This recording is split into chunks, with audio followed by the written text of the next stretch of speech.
Hi, welcome to today's episode of Uncensored History. Thanks for joining us. I'm your host, Bob Muni, and with me today is my wife of 42 years, Kathy Muni. Thanks for having me in the studio here, Bob. It's such a pleasure to host this show together because we have such a passion for history and for our nation, for the United States, and the ideas on which it was founded. You know, that's important. A lot of countries, in fact, United States of America is unique in this regard, in that most countries were founded based on culture or geography. America was founded upon an idea. That's right. It wasn't just that we all happened to live here in the same space, on the same land for, ever since the beginning of time, but we came from all over the planet to join this nation that had been founded as an idea. Yeah, we were a conglomeration of people from all different places and predominantly Europe, but we were founded on an idea. That was the unifying element. And we're going to talk today about some of those ideas, because it was more than one, that America was founded on. And one of the things that is highlighted in our founding documents is something called unalienable rights. Right, unalienable. It's kind of an unusual word. We don't use it every day, but it means rights that are not given by men or by governments or anything here on this planet. They're rights that come from God, and they are part of us because we're human. We're made in His image. That's right, and that is important because if God gives us our rights, then it's not government that's giving us our rights. The founders, when they created this form of government, and part of their unique idea upon which we're founded, is that our rights do come from God, not the state. The state is to protect those rights, not grant them. That's right. If a government can give you rights, a government can take away those rights. And that was one huge, unique thing in all of history that distinguished the beginning of the United States of America. Because all through history, all of the centuries and centuries from the beginning of recorded history and even oral history, no country had ever come up with that idea that the rights came from God and should be protected by the government. Exactly, because right prior to this, rights were given by the church and were given by the kings, because this is one of the first creations of a government and a nation that was not predicated upon the monarchy, was not predicated upon a state church that was prevalent in Europe. It was predicated upon the ideas of liberty, in God we trust, and e pluribus unum. Those are there's a guy out there called Dennis Prager, and he calls that the American Trinity. Liberty, in God we trust, and e pluribus unum. And the inalienable rights are those things that are given by God. And it is really important because we've got such a watered down version of what that means today, because we have undergone such a secularization to where we don't understand a lot of the words that were used then and what they meant then. And so we are going to take some time today to look at the things that were said by the founders, what the founders believed, and then we're going to explore a little bit about some of the things that have occurred more recently in history that have caused a rift, that have caused America to move from that anchor of God and inalienable rights to more of a secularization. I know that some of the listeners, like me, I grew up in a small town in Florida, and in our school, we stood and we pledged the flag every day. Prayer was not something that we could avoided or were ashamed of. Certainly prayers happened at football games and at graduations and so on. But I bet you if you look around you now and you look at your children, your grandchildren, maybe your great-grandchildren, and you realize that they are growing up in a very different environment than the one we grew up in, the one I grew up in. Bob, you mentioned e pluribus unum, out of many, one.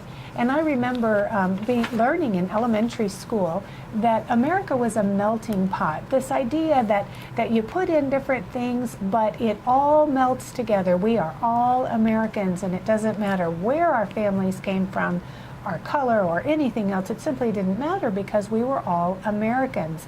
But that's not what we're hearing today. And it seems to me that there is a reason for that. There is. I remember my grandparents and great-grandparents came over from Italy and Spain. And I remember sitting around on Sunday afternoons at our family table. And there was, different generations there, and some of them wanted to speak Italian. And my grandfather said, "No, we're in America. We are Americans." And that whole sensibility has been lost. We maintained our culture, but it was under the fact that we were Americans first. I think there was a sense of gratitude. America was a great country, a place where someone could come here with next to nothing or even nothing, a few dollars in their pocket, and actually make something of themselves. If not that generation so much, their children could far surpass where they had begun. And there was a sense of gratitude for that, an appreciation. There was. In fact, if my grandfather were alive today, I think he'd take exception to being called an Italian American. He'd say, "No, that's right. I'm an American Italian."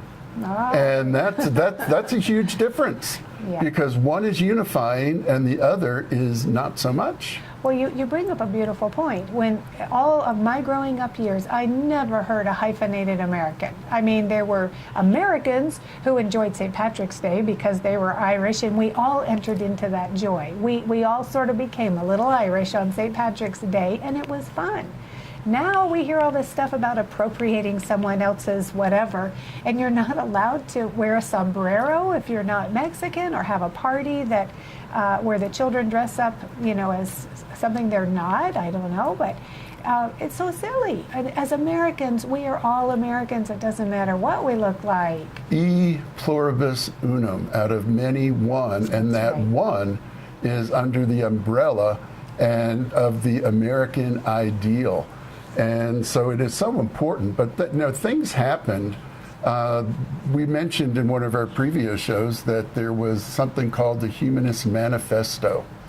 And it was something that was derived in the 1930s. It was framed and signed in 1933.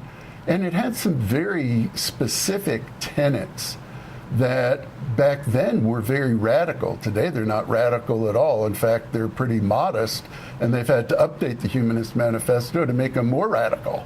But what we found out, and what we have done a lot of research on, because we've been talking and teaching and doing seminars about this stuff since right around 1980.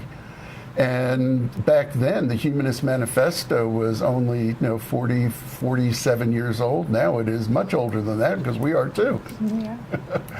And what did we find out some about the Humanist Manifesto? You were the one that initially really started digging into it. Well, what I discovered is the Humanist Manifesto is a document that was written in 1933, and it pulled together the ideas of these folks that wanted to do away with God in the nation. And so they laid out a clear plan to do that. And it came on the scene, in 1933, we'd already had World War I, which was called the War to End All Wars. So some people did think that would be it. We wouldn't have any more wars. And the Depression had happened. And so people felt that capitalism or the free market system had failed. Otherwise, we would not have had the Great Depression, was their way of thinking. And so the humanists said, you know what, we need a whole new way of doing things. There is no God. They were very clear about that man is the only one who can save himself. And here's how we plan to do it. And they kind of laid out some tenets. And interestingly, just as an aside, we could get into it more later maybe, one of those things was to take over the churches and reconstitute them, that was the word they were using, as rapidly as experience allows. And so what they meant was that humanists should become pastors and should begin to slowly change what was taught and what was thought among the people. And it was also happening in among the teachers in the public schools, because teachers were being trained under the tenets of humanism, because John Dewey was one of the framers of the Humanist Manifesto. And as we mentioned in a previous show, he was also the teacher of teachers at Columbia Teachers College. And so this whole idea of humanism permeated, and it began to take root. And what are some of the things that it says in the Humanist Manifesto, Kath? Well, some of the things that are pointed out, it says religions we need some new religions that are coming to terms with new conditions created by vastly increased knowledge and experience. And kind of what they're pointing at is saying, well, religion, that stuff about belief in God and the Bible, that's old hat now, because now we have Darwin, who came on the scene in the late 1800s and said, well, we don't really need God. We've now got an explanation for how we all got here. So they're saying that religion needed to help us realize the higher values in life, that we needed different goals and accomplishments, and that man's pleasure is really the highest goal and value. It also says that religious humanism considers the complete realization of the human personality to be the end of man's life. And so the goal, right? So, our individualism, and it's replacing science and reason for God, because it's saying we've reached this point of understanding and knowledge that we don't need God anymore. We've got all the answers. We know that God didn't create the universe, evolution did. So let's get rid of God and create our own reasons for existence. And it talks about self-fulfillment as being the biggest reason for existence. And this is kind of interesting that John Dewey, as the father of modern education, created a whole educational model that he called child-centric. It wasn't focused on what kids learned, it focused on how they felt. Okay, yeah, so feelings became more important than facts. And teaching people to simply obey and not be able to think deeply was another fundamental thing. But I wanted to circle back to some things that our founding fathers said, because this direction was so not where the founders started. Yeah, and before we go into that, we have been remiss in not giving you how to get a hold of us. Thanks for listening, and if you do want to get a hold of us, we've got an email address, uncensoredhistory@gmail.com. And we also have a website, uncensoredhistory.com, a Facebook page on Facebook called Uncensored History, and we've just launched a YouTube channel, Uncensored History, where we put up the recordings, the videos of us recording these radio shows. So that's right. Many ways to have another look, another listen, and to communicate with us. But you're so right. We have diverged, and we're just touching the surface on this humanism. But let's look back on what the founders said, because there is question today even whether our founders really believed in God, and it's framed, was America really a Christian nation? And let's rephrase that. Was America founded by people who held deeply religious convictions based on the God of the Bible and Judeo-Christian ethics? Right. So, I want to address that, because a lot of times people say, well, was America or is America a Christian nation? And that's a little bit of a charged question or charged statement, in that we could say, well, no, it wasn't a Christian nation, in that it wasn't a theocracy. The founders were very careful not to allow any church to be established by the federal government. They didn't want all the people in the nation having to pay tithes to a particular church or obey a particular church. In fact, that's what they left England to avoid. In England, the king was the head of the church, and they were not allowed to worship freely. So they left England and came to America, the original colonists, the original pilgrims. But most people don't realize that it was only on the national level that the founders had an aversion to that, because throughout the colonies there were state churches, state-sanctioned churches. Every town almost had their church, and people were obliged to support the minister. And so it was only on the national level that they had an aversion to that. And it was not something that they said we need to do without religion. It said that the state, the federal government, will not create its own national church that everyone has to be a member of. It was left to be a local thing individually, and there was freedom for that. That's right. So what happened is that the founding fathers understood that there were certain principles, Judeo-Christian biblical principles, on which a government should be founded. This was the first time in world history that that had ever happened. And so can we say that this is a Christian nation because it was founded on Judeo-Christian principles? Yes, we can say that. It wasn't a theocracy, but it is based and was based on Judeo-Christian principles, the principles from the Bible. In fact, James Madison, who was one of the primary authors of the Constitution, said, "We have staked the whole future of our new nations not upon the power of government, far from it. We have staked the future of all our political constitutions upon the capacity of each of ourselves to govern ourselves according to the moral principles of the Ten Commandments." How much clearer can you get? Well, not a lot clearer, except that we could quote George Washington in his farewell speech, September 19 of 1796, where he says, "Of all the dispositions and habits that lead to political prosperity, our religion and morality are indispensable supports. Let us with caution indulge the supposition that morality can be maintained without religion." You need religion to be good and moral people. That's my part in there. "Reason and experience both forbid us to expect that our national morality can prevail in exclusion of religious principle." So, we can go on with more and more quotes. The Founding Fathers did not have anything called separation of church and state. And we can come back to where that phrase came from. But I want to throw out there, and we'll answer this later, we won't answer it now. Think about it. What public American document mentions separation of church and state? We're just going to throw that out there. Think about it. See if you know. Be ready for the lightning round later. Just kidding. But what American document says that we should have separation of church and state? It's not in the American Constitution. Oh, Bob, you're not supposed to answer that. Well, I'm a smart guy. It is found in another document, though. It's found in the Russian Constitution. Yeah, the former Soviet Union, the USSR, it was in their constitution, separation of church and state. And where they find it is in a letter that Thomas Jefferson wrote to the Danbury Baptists, who were concerned that the state was going to come in and mess with their local congregation.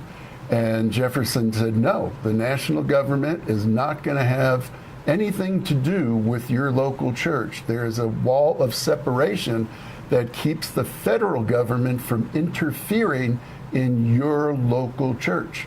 Far cry from how that's being misused today. That's very, very true. Our founding fathers understood that the principles of morality, that a God who gave us life and liberty and allows us the pursuit of happiness, that these rights were given and that the role of government was to protect those rights.